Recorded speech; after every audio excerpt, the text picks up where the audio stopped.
안녕하십니까. 김경국TV 시작하겠습니다. 좌파들이 탄핵 정국에서 패배 기색이 완연해지니까 도처에서 지금 자작극 의혹이 터져나오고 있습니다. 원래 좌파들이 음모와 조작에 능하죠. 그래서 상황이 불리해지면 심심찮게 공작과 자작극을 들고 나옵니다. 윤석열 대통령을 탄핵시키고 또 내란으로 몰아갔던 홍장원 메모 가필 의혹, 그리고 곽종근 회유 등이 이번 탄핵 국면에서 저들이 획책한 공작의 백미라고 할 수 있을 것입니다. 홍장원이나 곽종근을 통해서 만들어낸 공작과 함께 좌빨들의 또 다른 특기는 자작극입니다. 지금까지 헌법재판소 앞에는 자유우파들이 진을 치고 있었습니다. 자유우파들이 진을 치고 단식과 1인 시위, 그리고 필리버스터 기자회견 등을 계속 진행해 왔습니다. 탄핵 찬성 세력들의 경우 밤중에 와서 행패를 부리기는 했지만 현재 앞은 대체로 자유우파들의 영역이었습니다. 그것도 그럴 것이 민주당 세력들은 윤 대통령의 탄핵에 자신이 있었기 때문에 헌재를 자극하지 않는다는 의미에서 헌법재판소 앞에서 시위는 자제해 왔습니다. 그런데 이제 상황이 다급해지니까 헌법재판소 앞에서도 이제 좌파들의 시위가 시작된 것입니다. 어제 20일 오전 민주당 백혜련, 이건태, 김용민 이런 민주당 원내 부대표단이 헌법재판소 앞에서 대통령 파면을 촉구하는 기자회견을 열었는데, 건너편 인도에서 누군가가 계란을 던졌고 백혜련 의원이 정면으로 머리에 맞았습니다. 건너편 인도에는 태극기와 성조기를 든 윤 대통령 지지자들이 있었다고 하는데 그 사이에서 누군가가 달걀을 던지고 도망갔던 것입니다. 경찰은 현장에서 현행범의 신병을 확보하지 못했고 추적 중이라고 하는데, 그래서 지금 우리나라 CCTV가 얼마나 발달되어 있는데 그걸 왜 못 잡을까요? 경찰은 계란 투척 이후 계란 및 바나나를 던져서 이미 1인 시위를 벗어난 행태를 하고 있다라면서 전담팀을 구성해서 수사하겠다고 밝혔습니다. 경찰은 사건 발생 직후, 계란 투척 사건 발생 직후 기다렸다는 듯이 기동대를 투입해서 현재 길 건너편 시위자들에 대해서 강제 해산에 나섰습니다.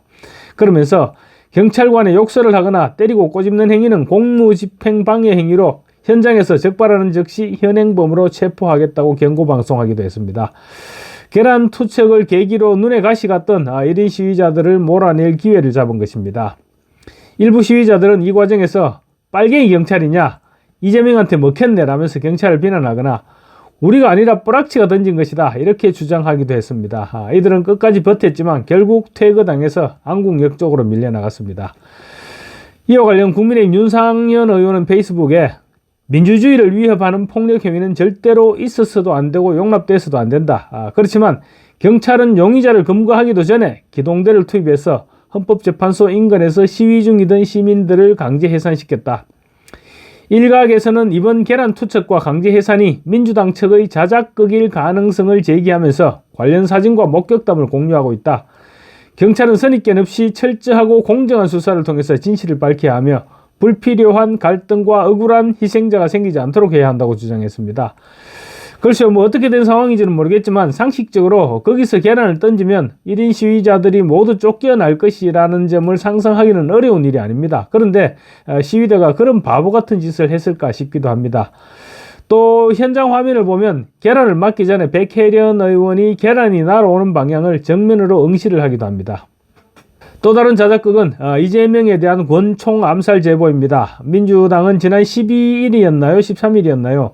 다수의 의원들에게 권총으로 이재명을 암살하려 한다는 제보가 들어왔다고 밝혔고 그 후 이재명은 잠적하다시피 했습니다. 민주당 대변인은 다수 의원들에게 제보 문자가 왔는데 제보 내용에 대해서는 HID 특수공작부대죠. HID와 707 특수임무단 OB 요원들이 러시아제 권총을 밀수해서 이재명 대표를 암살하려 한다 이런 내용이었고, 제보자에 대해서는 군정보사 장교 출신이라고 밝혔습니다. 이재명은 며칠 동안 잠적하다시피 하면서 대외 활동을 자제하기까지 했습니다. 그러다가 어제 천막 회의에는 자켓 안에 방탄복을 입은 채 모습을 드러냈습니다. 나는 이렇게 테러 위협을 당하고 있다라고 과시라도 하듯이 말입니다. 그런데 이재명은 그렇게 나타나서 바로 앞에 위치한 광화문 정부종합청사를 향해 손가락질하면서 저기서 최대행이 근무하는 모양이죠 라고 말했습니다. 그리고는 최대행이 마흔역을 임명하지 않은 것을 비판하면서 지금 이 순간부터 국민 누구나 직무유기 현행범으로 최대행을 체포할 수 있기 때문에 최대행은 몸조심하길 바란다. 이렇게 얘기했던 것입니다. 자기는 권총 살해 협박을 받고 있다면서 방탄복까지 입고 나타나서 최대행을 겨냥해서는 마치 좌표를 찍듯이 손가락질을 해가면서 몸조심하려고 하는 이재명의 양아치 행태, 정말 놀라울 따름입니다. 그런데 방탄복까지 입고 다닐 정도로 위협을 느꼈다면 당연히 제보 내용에 대해서 경찰에 수사 의뢰를 해야 되는 것이 상식 아닌가요? 그런데 나경원 의원이 확인해 본 결과 이재명은 물론이고 협박 제보를 받았다는 민주당 의원 누구도 암살 위협 제보에 대해서 고소고발하거나 수사 의뢰조차 하지 않고 있습니다. 이상하지 않습니까? 이재명은 이미 한 차례 위협을 당한 경험이 있습니다. 그런 사람들은 아마 그런 위협이 다시 온다면 굉장히 겁을 먹고 하는 것이 정상인데 당연히 신고부터 하겠죠. 그런 살해 협박, 그런데 이재명은 그런 살해 협박이 있었다는데도 수사 의뢰조차 하지 않았다니 이상할 수밖에 없는 것입니다. 그래서 나경원 의원이 자작극 의혹을 제기했는데 오히려 민주당으로부터 명예훼손 혐의로 고발을 당했습니다. 아마 나 의원도 내일쯤이면 고발자들을 모조리 무고 혐의로 다시 고소하지 않을까 싶기는 합니다. 나 의원은 이재명 대표는 속히 본인의 암살 위협에 대해서 수사 의뢰를 해야 한다. 만약에 계속해서 암살 제보에 대한 수사를 하지 않으면 결국 암살 위협이 자작극임을 자인하는 꼴이 된다고 주장했습니다. 또 있습니다. 이것은 의혹 차원을 넘어서 팩트가 아닐까 싶습니다. 자작극이란 표현은 어떨지 모르겠지만 이재명과 문형배가 짜고 논문 공작을 한 흔적이 드러나고 있습니다. 콕 찍어서 이재명이 위헌이라고 주장하고 있는 공직선거법상 허위사실 공표 조항과 관련해서 헌법재판연구원이 최근 해당 조항에 문제가 있다, 이런 내용의 논문을 발표해서 논란이 일고 있는 것입니다. 헌법재판연구원은 헌법재판소 산하연구원이라는 점에서 전적으로 문형배의 영향권 내에 있는 그런 기관입니다. 그런 기관에서 마치 이재명의 선거법 위반 항소심 선고를 코앞에 둔 시점에 이재명이 재판을 받고 있는 그 조항을 콕 집어서 허위사실 공표는 처벌 범위가 너무 넓다는 논문을 발표한 것이 과연 우연일까요? 누가 봐도 주문 생산이라는 의혹을 충분히 가져볼 수 있는 내용이 아닐까요? 당장 법조계에서도 이재명의 선거법 사건 항소심 선고를 코앞에 두고 헌법재판소가 이재명과 비슷한 주장의 논문을 낸 것이 적절하냐, 이런 지적이 나오고 있습니다. 헌법재판소 산하 헌법재판연구원은 지난달 28일 선거 과정에서의 허위 조작 정보 대응을 위한 비교법적 연구라는 제목의 논문을 발표했습니다. 논문은 선거법상 허위사실 공표에 대해서 명확성 원칙 위반, 정치적 표현의 자유 제한으로 인한 과잉금지 원칙 위배, 벌금 100만 원 이상 유죄 판결 시 당선 무효가 초래되는 문제 등 여러 문제점이 지적되어 왔다, 이렇게 주장했습니다. 그러면서 특히 당선이 될 목적으로 연설이나 방송, 신문 등의 방법으로 출생지, 신분, 경력과 행위 등에 대한 허위 사실을 공표하면 5년 이하의 징역 또는 3천만 원 이하의 벌금에 처한다는 선거법 250조 1항을 지적을 했습니다. 정확하게 이재명이 두 차례에 걸쳐서 위헌 법률 심판 제청을 신청한 바로 그 조항입니다. 이재명은 위헌 법률 심판 제청을 신청하면서 이 조항에 있는 행위라는 표현이 불명확하고 포괄적이다.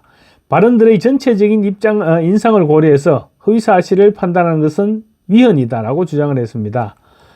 그러나 이 조항은 이미 헌법재판소가 여러 차례에 걸쳐서 판결을 내린 바 있습니다. 위헌이 아니라고 판결을 내렸죠. 헌법재판소가 수차례에 걸쳐서 합헌 판결을 한 조항을 헌법재판소 산하연구기관의 연구원이 멋대로 문제가 있다는 논문을 발표할 수가 있을까요? 연구원으로 남아있고 싶다면 헌법재판소의 뜻을 거슬러가면서 그런 논문을 발표하는 것은 자살행위나 다름없습니다. 분명 누군가에 의한 주문 생산일 가능성이 높고 결국 문형배가 시켰던 것이 아닐까, 이런 의혹이 제기되고 있는 것입니다. 이 때문에 법조계에서는 이 대표가 사실상 항소심 선고를 늦추기 위해서 지연 전략을 쓰는 것이 아니냐, 이런 지적이 나오고 있습니다. 만약 26일 항소심 선고가 연기된다거나 항소심 선고를 하면서 이 논문을 이용하게 되는 상황이 발생하게 되면 이는 자작극을 넘어서 법치 파괴라는 비판이 불가피해지는 것입니다. 지금 도처에서 이 같은 상황들이 벌어지고 있는데 이재명의 세상이 된다면 이런 일들은 다반사로 벌어질 것이고 대한민국의 국격은 형편없이 추락하게 될 것입니다. 빨리 윤 대통령이 복귀해서 정상적인 국가로 만들어야 될 것입니다. 감사합니다.